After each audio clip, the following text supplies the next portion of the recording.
नमस्कार, आप सुन रहे हैं गूंज 90.8 एफएम, आपकी अपनी आवाज में हूँ आपके साथ, आपकी अपनी आरजे कल्पना। शो है एक मुलाकात में हर बार लेकर आते हैं हम खास मेहमान, और आज के हमारे खास मेहमान हैं सब lieutenant Sachin Pal ji, head coach Gwalior तैराकी संघ and zonal secretary Madhya Pradesh swimming association. Sir बहुत बहुत स्वागत है आपका गूंज में। Thank you. और आज ढेर सारी बातें हम तैराकी से रिलेटेड सर से करने वाले हैं। सर, ये बातों का सफर हम शुरू करें उससे पहले मैं जानना चाहूंगी, जीवन में हम लोग कहीं ना कहीं से आगे बढ़ते हैं, कहीं ना कहीं से अपनी जर्नी की शुरुआत करते हैं। ऐसे में बतौर स्विमर आपकी जर्नी कैसे शुरू हुई? मेरा स्टार्टिंग से जब मैं क्लास 3 में था तो मैंने स्टार्ट किया अपना स्विमिंग सेशंस, और पहले मैं इंडिविजुअल लेवल पे करता रहा, फिर मैं कनेक्ट हो गया ग्वालियर तैराकी संघ से। वहाँ पर मेरे को प्रोफेशनल प्लेटफॉर्म मिला, जहाँ से मैं आगामी अपनी डिस्ट्रिक्ट, स्टेट, नेशनल चैम्पियनशिप में आगे बढ़ता गया डे बाय डे जी। और यकीनन एक छोटी सी शुरुआत आपको करनी होती है, वही शुरुआत आपको आपका आगे का सफ़र तय भी करवा देती है। सर, इसी के साथ अगर मैं बात करूं यूथ की, स्विमिंग जो कि अभी चार्मिंग फील्ड बच्चों को दिखती है, बहुत सारे चेंजेस भी इसमें होते हैं, तो जानना चाहूँगी यूथ का कितना रुझान बढ़ा है स्विमिंग के प्रति?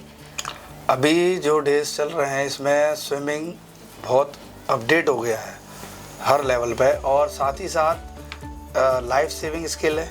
एक क्राइटेरिया अगर हम स्विमिंग को डिवाइड करेंगे तो लोगों में रोजाना इसलिए है लाइफ सेविंग स्किल है। सेकेंडली इसको प्रोफेशनल तरीके से भी देखा जाता है, जो अपना कैरियर्स बनाना चाहते हैं। तो हमारे पास दोनों ही ग्रुप रहते हैं, बिगनर्स भी रहते हैं और प्रोफेशनल भी रहते हैं, जो आगे कॉम्पिटिटिव स्विमिंग करते हैं, जो डिस्ट्रिक्ट, स्टेट, नेशनल और CBSE अब भी अपना स्पोर्ट्स इवेंट कराता है, KVS भी अपना कराता है। इसके साथ ही साथ स्कूल, स्टेट, MP गवर्नमेंट भी अपना चैम्पियनशिप कराता है। साथ ही साथ हमारा जो स्विमिंग फेडरेशन ऑफ इंडिया है, हमारा मध्य प्रदेश तैराकी संघ, उससे एफिलिएटेड है, और ग्वालियर तैराकी संघ, ये बच्चों को प्लेटफॉर्म देता है स्टेट्स और नेशनल के लिए, और उसके अकॉर्डिंग उसकी प्रिपरेशन कराता है। सर, आप स्विमर हैं और बतौर एज अ स्विमर आपने एक लंबा समय तय किया है। जानना चाहूँगी, अगर एक अच्छे स्विमर को हम तैयार करते हैं तो उसमें सबसे बड़े चैलेंज, सबसे बड़ी चुनौती क्या होती है? सबसे पहले तो जो हमारा स्विमिंग के है उसमें बिगनर क्लास रहती है। उसका मतलब उसका अगर स्विमर का देखा जाए एक प्रोफेशनल तरीके से, उसकी लाइफ चालू होती है स्विमिंग की रॉड होल्ड करने से, किक बोर्ड्स के साथ, किक बोर्ड पुल वर्क के साथ उसकी जर्नी चलती है। और जिस दिन वो एक फ्री स्टाइल करने लगता है without support of kick board and pull work, तब जाके जो फीलिंग आती है एज ए कोच, मैं बताऊं, एक हैप्पीनेस होती है। पेरेंट्स को अपना तो होता ही है, एक कोच को होता है एक बच्चे को एक स्विमर तैयार कर दिया गया, उसका फर्स्ट स्टेप वो रहता है।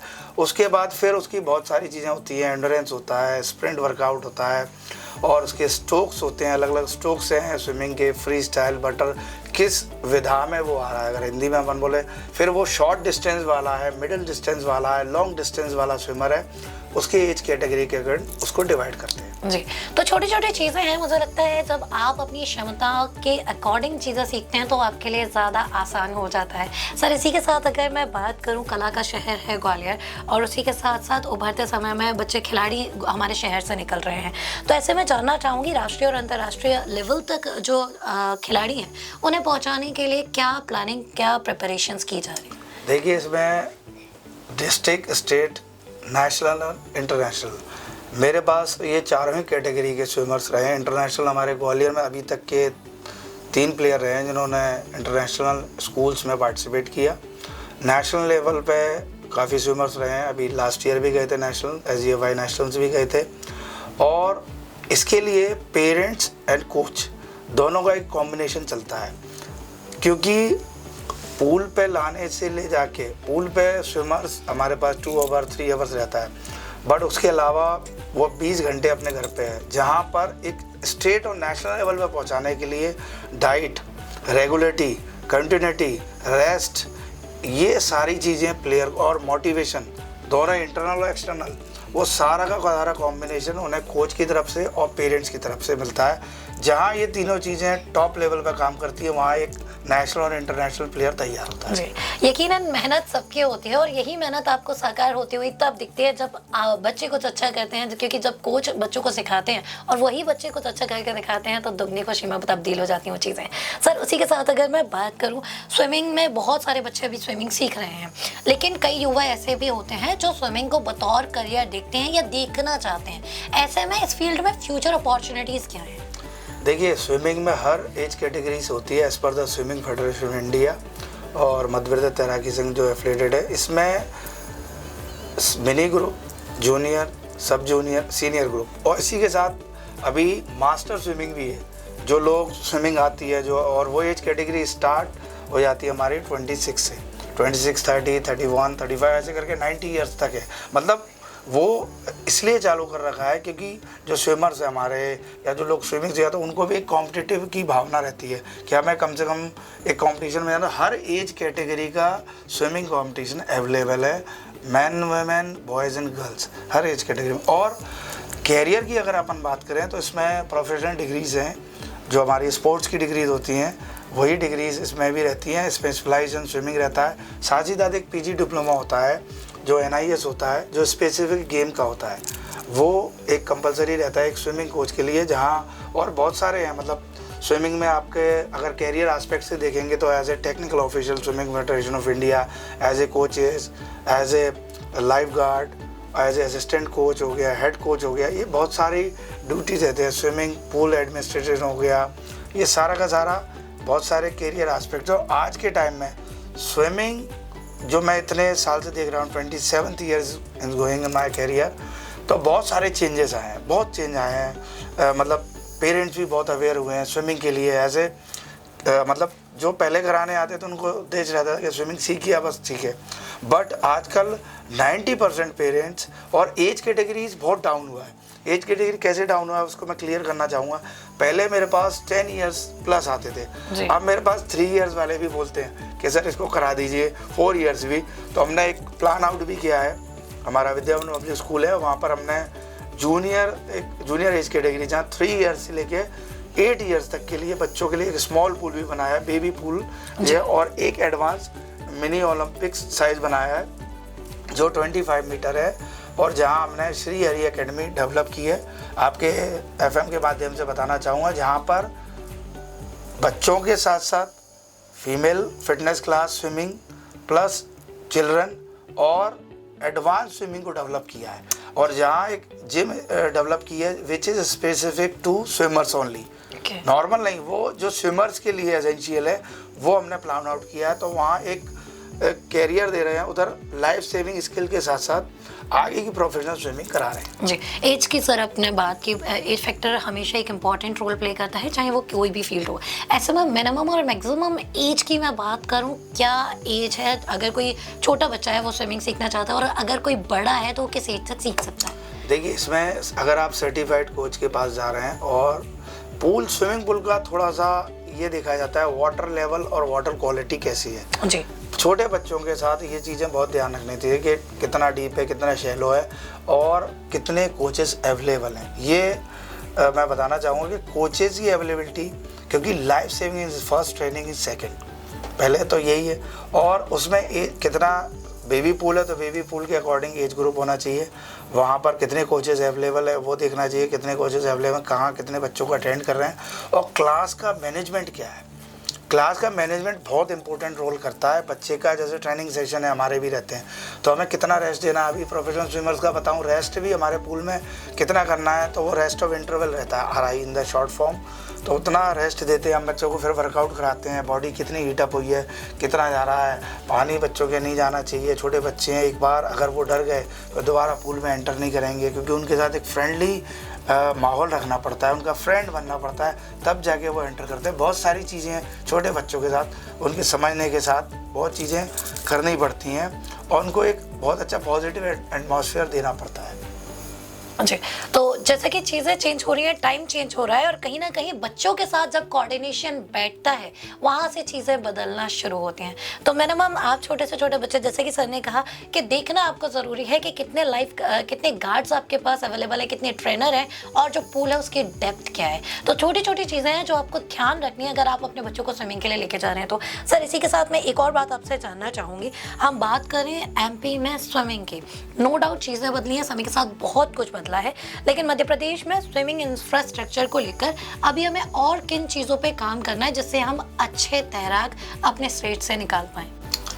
मध्य प्रदेश तैराकी संघ इसके लिए शुरू से ही प्रयासरत रहा है, और हमारे में आपके FM के माध्यम से बताना चाहूँगा, हमारे पास मध्य प्रदेश तैराकी संघ ने इंटरनेशनल प्लेयर दिए हैं, नेशनल मेडलिस्ट भी दिए हैं, और वो अभी इस पे वर्क कर रहे हैं कि एक क्लब स्विमिंग कंसेप्ट लाएं, जो कि स्विमिंग फेडरेशन ऑफ इंडिया के अकॉर्डिंग। क्लब स्विमिंग से क्या होगा, छोटे छोटे क्लब जैसे आपने बाहर भी देखे हैं, गोवा वगैरह में फुटबॉल क्लब्स वगैरह जो चलते हैं, तो यहाँ पर भी क्या एक कंसेप्ट ला रहे हैं मध्य प्रदेश में, क्लब स्विमिंग आएगा तो क्लब का एफिलिएशन होगा ग्वालियर तैराकी संघ, मतलब डिस्ट्रिक्ट बॉडी से, जहाँ पर और स्विमर डेवलप करेंगे। जितने कंपटीशन होंगे तो और स्विमर तैयार होंगे और वो आगे बढ़ेंगे।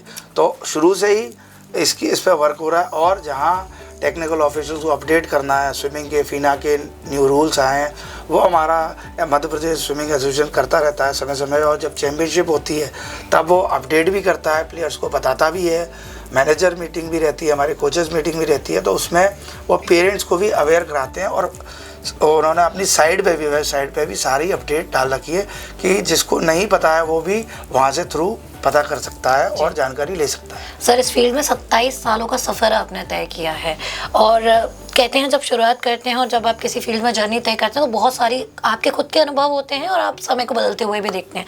ऐसे में बहुत सारे ऐसे स्विमर्स हैं जो अभी ट्रेनिंग ले रहे हैं, आपको क्या लगता है वर्तमान समय में उन्हें किन किन सुविधाओं की ज़रूरत है? देखिए, अभी बहुत सारे स्विमर्स आए हैं, जैसे कि अभी मैंने आपको बताया कि हम लोगों ने विद्याम लवली स्कूल में Shri Hari swimming academy start किया है, जहाँ पर स्पेसिफिक चीज़ें और वो सारे स्विमर्स को ध्यान रखते हुए करा है। और ये बहुत अच्छी बात है कि स्कूल ने इतना बड़ा क्रेडिट लिया है कि एक गेम को एक तरह से कहते हैं गोद लेना, एक गेम को लिया है। वहाँ पर बहुत सारे बच्चे, मतलब एज 6 ईयर से लेकर 15 ईयर्स तक बहुत से स्विमर्स नए विगत मैं जो देख रहा हूँ 21 सालों से वहाँ पर मेरा क्लासेस चल रहा है, वहाँ से तैयार होते हैं। और यहाँ तरण पुष्कर जो कि नगर निगम का जो स्विमिंग पूल है, ओलंपिक साइज़ है, वहाँ पर प्लेटफॉर्म मिलता है स्टेट और नेशनल का, एक चैनल बना रखा है। वहाँ पर नर्सरी तैयार होती है, नाव अब एडवांस है, और नगर निगम अपने तरण पुष्कर पर जो बच्चे आते हैं उनको पहले मॉर्निंग बैच रहता था, अब इवनिंग में हमारा, और वहाँ स्टेट और नेशनल के बच्चे पूरी प्रिपरेशन करते हैं और एडवांस के लिए जाते हैं आगे। जी, सो छोटी छोटी चीज़ें हैं, बहुत सारी चीज़ों के साथ ग्वालियर बदल रहा है, फैसिलिटीज़ आ रही हैं जा रही हैं, लेकिन एक सबसे अच्छी बात कि ग्वालियर में खेल के प्रति युवाओं का रुझान आ रहा है और कहीं ना कहीं यही बदलाव दिखाता है। तो बदलाव होते रहने चाहिए, और बदलाव ज़्यादा अच्छे तब होते हैं जब वो पॉजिटिव वे में हो। तो मैं आपसे जानना चाहूँगी उसके बारे में, आप शॉर्ट में आप आंसर मुझे दे सकते हैं। पूल या open water? Open water. Gold medal या record break? Record break. Discipline या टैलेंट? डिसिप्लिन। कोच बनना या चैंपियन स्विमर बनना? Champion swimmer. मॉर्निंग प्रैक्टिस या evening? Morning practice. Evening. Fitness का सबसे बड़ा मंत्र? रेगुलरिटी। एक शब्द में ग्वालियर की स्विमिंग? Full swimming. सबसे टफ स्विमर जिसे आपने ट्रेन किया हो? सबसे टफ स्विमर बहुत सारे नाम है इसमें, मैं अगर एक का बोलूँगा तो दूसरों के साथ इंजस्टिस होगा। मेडल जीतने के बाद पहला ख्याल?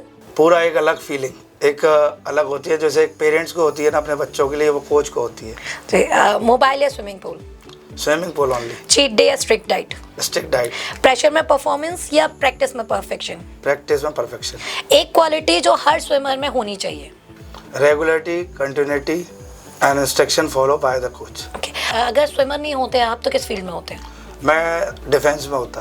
एक इंडियन स्विमर जैसे आप फ्यूचर स्टार मानते हैं? अभी तो हमारे यहाँ से मध्य प्रदेश से अद्वित पागी चल रहा है भैया जी, इंटरनेशनल प्लेयर है जी।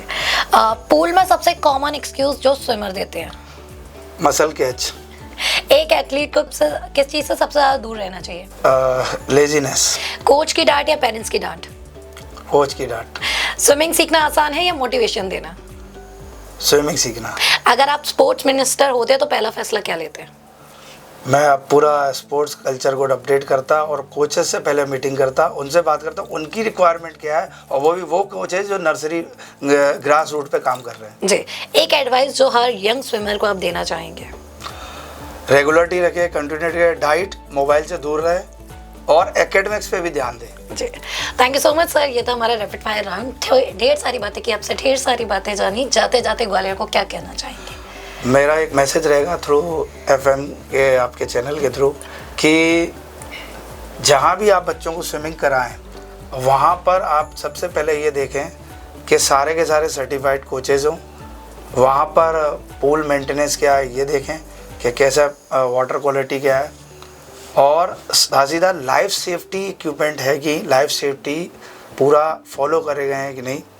और आप स्विमिंग को as a career, as a professional competitive swimming में लें, क्योंकि ये लाइफ सेविंग तो है ही साथ ना इसमें बहुत सारे अब अपॉर्चुनिटीज़ हैं, बहुत से कंपटीशन है, और फिज़िकल फिटनेस का सबसे स्ट्रॉन्ग गेम स्विमिंग है, जिसमें ओवरऑल डेवलपमेंट होता है। और साथ ही साथ बच्चे गेम्स में जाते हैं तो बहुत सारी चीज़ें सीखते हैं जो आजकल नहीं सीख पा रहे हैं, क्योंकि वो सारी चीज़ें मोबाइल से ही दिख रहे हैं। और मेरे स्विमर्स जो जानते हैं या सुन रहे हैं वो जानते हैं कि मोबाइल कभी अलाउ नहीं करता। इवन वो मेरे साथ चैम्पियनशिप में जाते हैं, मैं उनको भी नहीं करता। और मेरी क्लास में पेरेंट्स सारे बाहर रहते हैं, अंदर कोई अलाउ नहीं रहता है, तो उनके साथ उस समय मैं as a father, as a mother सब कुछ मैं ही रहता हूँ चैम्पियनशिप में। जी, यकीनन गुरु आपको बहुत कुछ सिखाते हैं। Sir, last not the least एक सवाल मेरा आपसे रह गया, जो कि मुझे लगता है हम सभी का बहुत कॉमन क्वेश्चन है। जो भी बिगनर्स होते हैं या फिर जो नए लोग होते हैं जो स्विमिंग को लेकर अट्रैक्टिव होते हैं या फिर उन्हें लगता है कि उन्हें सीखना चाहिए, द मोस्ट इंपॉर्टेंट क्वेश्चन एक उनके दिमाग में आता है कि उन्हें टैनिंग हो जाएगी या फिर उनके आँखों में कोई प्रॉब्लम हो जाएगी। तो ये किस हद तक सच है या मिथ है? देखिए, आप स्विमिंग पूल में जाए, कैप गॉगल यूज़ करें, जी। कभी कोई प्रॉब्लम नहीं होने वाली आपको। गॉगल यूज़ करके रखें तो आई का प्रोटेक्शन ये है। सेकेंडली, तो वहाँ पर क्लोरीन कितना है ये देख लें, है ना, और वो अपने आप समझ में आ जाता है, क्योंकि ना आप गॉगल यूज़ करेंगे कोई इशू नहीं। दूसरा टैनिंग का है, वाटर रेजिस्टेंट क्रीम यूज़ करें बिफोर स्विमिंग। तो उसके बाद ना और थोड़ा सा सनलाइट से बचें। तो धूप में जाके जनरली स्किन को वो होता है, लेकिन वाटर रेजिस्टेंट क्रीम लगा के चलें। और ऐसे मतलब बहुत सारा, मतलब अगर सोच रहे हैं मिसकंसेप्शंस हैं कि उससे काले होते हैं, वो नहीं है। हमारे बहुत सारे स्विमर्स हैं और जो बहुत सालों से गोरे हैं, उन्हें कोई दिक्कत नहीं आई। एंड डेफिनेटली बहुत सारे मिथ हैं सोसाइटी में जो हमें आपको मिलकर दूर करना है। तो ये था एक मुलाकात में आज का सफ़र सब लेफ्टिनेंट सचिन जी के साथ। आगे और भी चीज़ें होंगी आपके साथ, और भी लोगों से कराएंगे आपकी मुलाकात। एक मुलाकात में आज के लिए बस इतना ही। देखते रहिए मीडिया निकल्पना के साथ गूंज 90.8 FM, आपकी अपनी आवाज़।